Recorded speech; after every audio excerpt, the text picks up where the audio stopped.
माननीय प्रधानमंत्री मोदी साहेबांच्या सरकारने शेतकऱ्यांच्या शेतमालाला जास्त भाव मिळावा म्हणून अत्यंत महत्त्वपूर्ण निर्णय घेतले आहेत।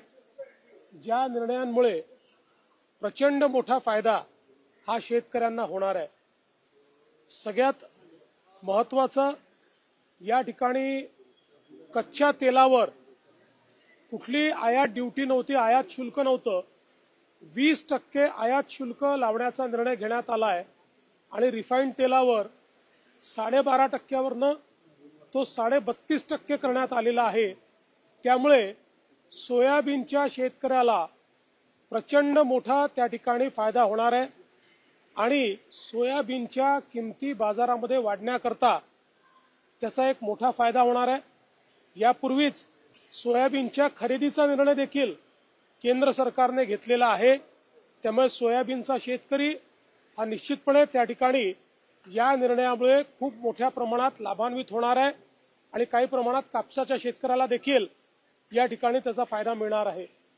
यासोबत आपण जर या ठिकाणी बघितलं तर कांद्याचा मोठा प्रश्न हा निर्माण झाला होता आणि कांद्याच्या प्रश्नावर केंद्र सरकारने मिनिमम एक्सपोर्ट प्राइस पूर्णपणे संपवून टाकलेली आहे आणि या ठिकाणी जी काही त्याच्यावर एक्सपोर्ट ड्युटी होती ती 40%वरनं 20%वर आणलेली आहे।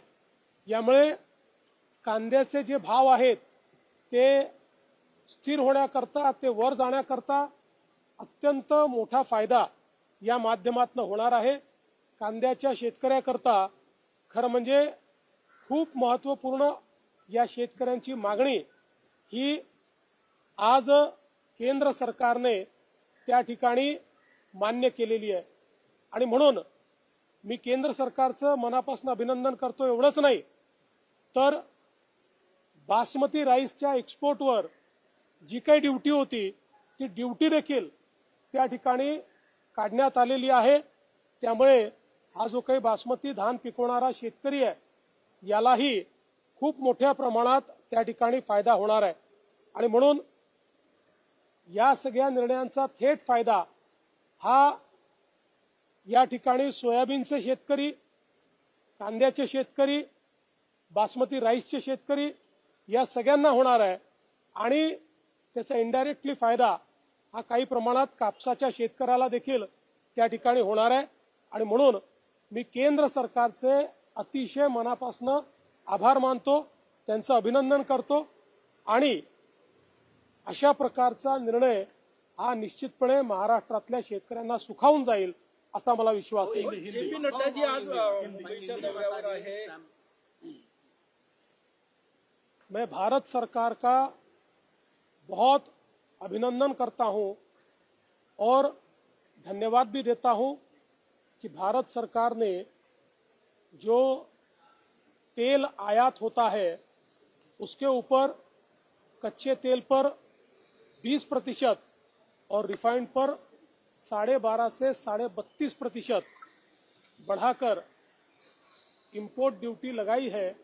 इसके कारण सोयाबीन के जो हमारे किसान हैं वो सीधे लाभान्वित होने वाले हैं और बड़े पैमाने पर सोयाबीन का जो भाव है वो किसानों को बढ़कर मिलने वाला है। साथ साथ हमारे केंद्र सरकार ने दूसरा जो निर्णय लिया है, प्याज पर मिनिमम एक्सपोर्ट प्राइस समाप्त कर दी है और एक्सपोर्ट ड्यूटी 40 से 20 तक उन्होंने लाई है। इसके कारण प्याज का किसान भी बड़े पैमाने पर लाभान्वित होगा और साथ में जो बासमती राइस है उस बासमती राइस को भी एक्सपोर्ट की परमिशन तो थी ही लेकिन उस पर एक्सपोर्ट ड्यूटी थी, उसको 0 कर दिया है। इसलिए हमारा जो धान का किसान है उसको भी इसमें बड़ा फायदा मिलने वाला है। कुल मिलाकर किसानों को एक बहुत बड़ी सौगात हमारे प्रधानमंत्री जी ने दी है।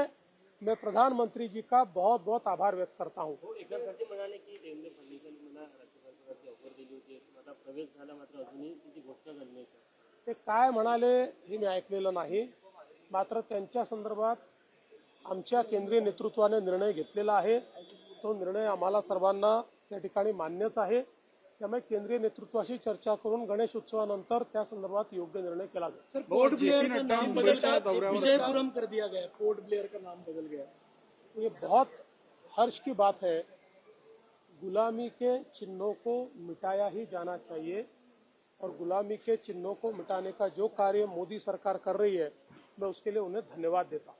जेपी नड्डाजी आज मुंबईच्या दौऱ्यावर आहे, काय बोलतात? जे पी नड्डाजी मुंबईला येत आहेत.